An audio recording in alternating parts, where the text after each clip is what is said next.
Alam niyo, yung mga speaking tank na yan, nagkagulo na kayo sa speaking tank na yan. Kasi sa totoo lang, yung speaking tank na yan, pag Biblia ang babasihan natin, usap demonyo yan.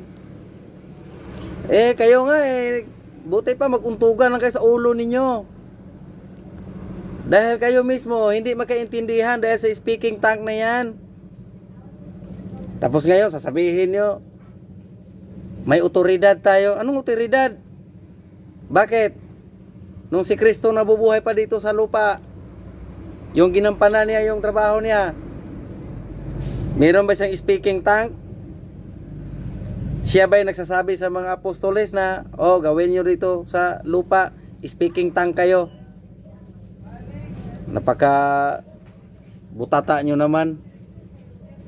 O kayong mga Katoliko at ibang mga sikta dyan, magkaisa na kayo dahil sa speaking tank na yan.